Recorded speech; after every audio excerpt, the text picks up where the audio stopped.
Dhaabbanni Coca-Cola teessoo isaa guddicha Texas keessa godhachuun guutuu addunyaa irratti dhugaatii lallaafaa baay'ee beekamaa ta'edha. Dhaabbanni kun icciitii guddaa namoota lama qofaan beekaman of keessaa qaba jedhama. Dhaabbatichi icciitii guddaa qimama wantoota xixiqqoo walitti qimamuudhaan beekamu namoota lama qofaan kan beekamu qaba jedhama. Nageenya icciitii dhaabbatichaa eeguuf jecha namoonni lamaan kun makiinaa diisii xayyaaraan uummata yookaan hawaasaa waliin hin deeman jedhama. Yoo akka deeman barbaadamanis xayyaarri kophaatti godhamee fi iddoo barbaadan dhaqama. Ammas biiroo namoonni lamaan kun qimama kana walitti buusanii keessatti hojjetan keessatti kaameraan baay'inaan hidhamee nageenya icciitii dhaabbatichaa eega jedhama.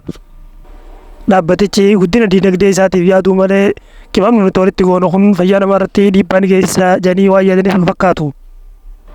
Toorri miidiyaa hawaasaa Zahasal jedhamu toora weebsaayitii isaa irratti akka barreessetti kusaakuliin xixiqqoon dhaabbatichi walitti nannaqu kun guyyaa guyyaadhaan suusiidhaan qabamtee kiisha keessee akka birrii baaftee kokaa bittu si taasisa jedhama.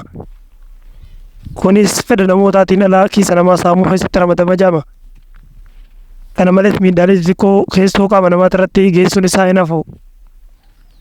Haa ta'u malee icciitiin dhaabbatichaa guddichi kun dhaabbata Peepsiitiif gurguramuudhaaf waliigalteen jalaa godhamee ture jedhama. Icciitiin Coca-Cola kun dhaabbatichaaf akka hidda dhiigaatii fi utubaa dinagdee guddaa isaatti ilaalamaa ture. Kaameraan icciitiis baay'inaan keessatti hidhamee jira. Namoonni lameen amanamoo jedhamanii dhaabbaticha keessatti qaxaramuudhaan icciitii kana eegaa turanis yoo gara biyya biraatti deemuu barbaadan konkolaataa qofa otoo hin taane xayyaaraa uummata wajjin yaabbatanii deemuun hin jirtu. Yookaan magaalaa keessa konkolaataadhaan nama waliin seenanii deemuu dhiisi. Baay'ees eegamu. Toorri miidiyaa hawaasaa Zahasal jedhamu akka barreessetti Jooyaa Wiiliyaam dubartiin jedhamtu hojjettuu dhaabbatichaa waggoota baay'ee keessa hojjechaa turtes jedhama. Jooyaan nama amantiiti, nama amanamaasi. Haa ta'u malee guyyaa tokko dhaabbatichi bakka anaaf malee naaf hin keenye waggoota hedduu kana keessa hojjechaa tures uumaa tokko wanni inni naaf godhan jirtu.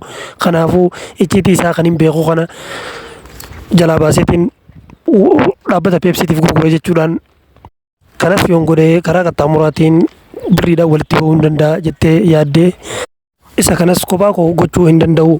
Nama isa bituu fi nama dhaabbaticha keessatti iddoo icciitii kanarra jiru mari'achiisuun qaba jettee murteessite. Kanatti aansitee dhaabbata Peepsiitiif waraqaa barreessite. Dhaabbatichis waraana akka Coca-Colaatiin itti dhufu waan sodaate fakkaata. Guyyoota 15f cal jechuudha dhumaa tokkotu deebisaan kanneen ture jedhama. Xiqqoo erga tureen booda itti gaafatamaan Peepsii dhuguma icciitii kana harkaa qabdaa jechuudhaan gaafate. Hojjettoonni icciitii Coca harkaa qaban Jooyaa fi Ibraahim Linkan kan jedhamus eeyyeen nurraa bitta taanaan birrii waliigallee siif kennina jechuudhaan itti himan. Garuu si biraan gahuun dura qabdii doolaara Ameerikaa 5,000 erguu qabdaa jaaniin. Dhaabbanni Peepsiis isa miti kan jiru keessan jijjiiruun isiniif naqa. Isinumti bichaa icciitii naan gahaa jechuudhaan amansiise.